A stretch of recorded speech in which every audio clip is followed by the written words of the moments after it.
At 11:42 p.m., a terrified voice whispered into a phone. Not screaming, not shouting, just barely breathing. "Hello, I need help. Someone is in my house." For a moment, the line went silent. The woman on the other end of the call, the 911 operator, asked her to speak clearly. The caller tried again. "He's here. I think he has a knife."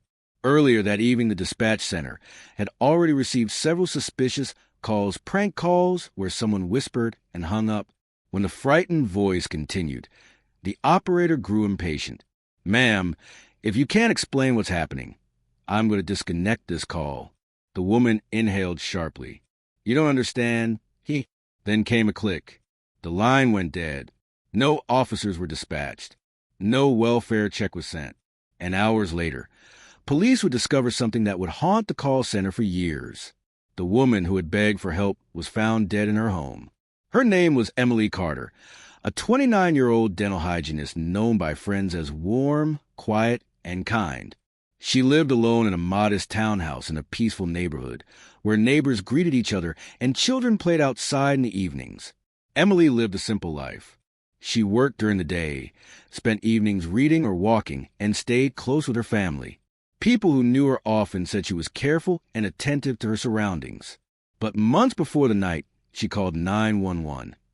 Emily began feeling uneasy. She occasionally noticed a car parked outside late at night. Sometimes she thought she heard footsteps behind her after leaving work. Once she believed she saw someone standing across the street, watching her house. At first, she dismissed it as coincidence. Then, 2 weeks before her death, she came home to find her front door slightly open. Inside, nothing appeared stolen, but a drawer in her bedroom had been pulled out. She reported the incident to police, but there were no signs of forced entry and no clear evidence of a crime. The report was filed as a possible attempted burglary. Still, the feeling that someone was watching her never went away. Emily installed a small porch camera and became careful about locking every door and window. She even told her sister during a phone call, "I just feel like someone's watching me." On October 14th, Emily returned home from work around 6:17 p.m. Security footage from a nearby house showed her carrying groceries inside. Later that evening, she texted a friend about weekend plans. Everything appeared normal. Then at 9:52 p.m., her porch camera detected movement. The footage showed only a passing shadow, unclear, but unmistakably human. Shortly afterward, Emily texted her sister. "Did you stop by earlier?" Her sister replied, "No, why?" Emily never answered. Investigators later believed she had locked herself inside her bedroom. Nearly 2 hours later, at 11:42 p.m., she made the call to 911. The call lasted 23 seconds. Emily's voice was extremely quiet, almost as if she were whispering so someone nearby wouldn't hear her. But the operator believed it might be another prank call. No callback was made. No officers were sent. For hours, the house remained silent. At 3:18 a.m., a neighbor heard a loud thud from the direction of Emily's home, but assumed something had simply fallen. The next morning, Emily failed to arrive at work. By late morning, her sister contacted police and requested a welfare check. When officers arrived shortly after 11 a.m., the front door was locked, but the back door was slightly open. Inside, everything appeared normal until they reached the bedroom. That is where they found Emily. As detectives reconstructed the timeline, they soon discovered a short 911 call placed the night before.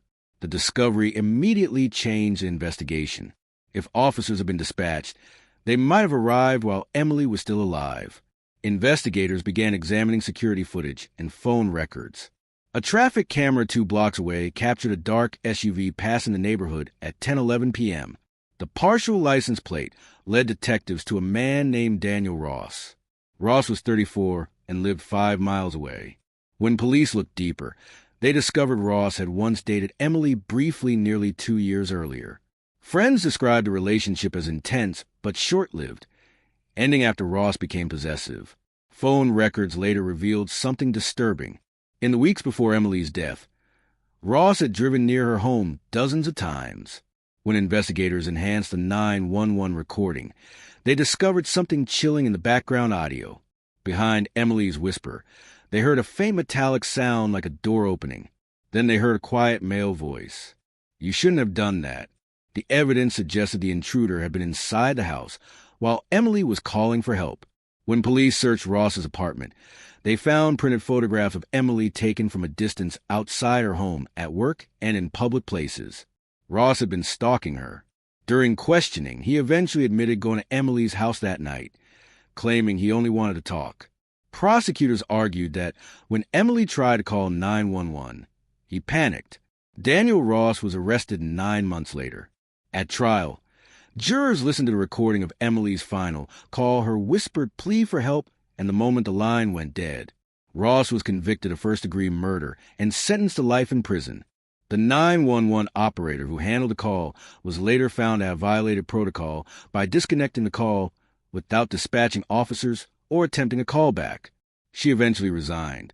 The case led to major changes in emergency response policies. Operators were trained to treat whisper calls as possible life-threatening emergencies, and mandatory callbacks became standard. But those changes came too late for Emily Carter. The recording of her final call still exists in the dispatch archives. 23 seconds long. A frightened woman asking for help, a voice on the other end growing impatient, and then the sound of the line going silent. Emily did exactly what people are told to do in danger. She locked her doors. She asked for help. She called 911, but the call ended too soon. And the question that still lingers is one investigators and Emily's family will never stop asking. If the operator had hung up, would Emily Carter still be alive today?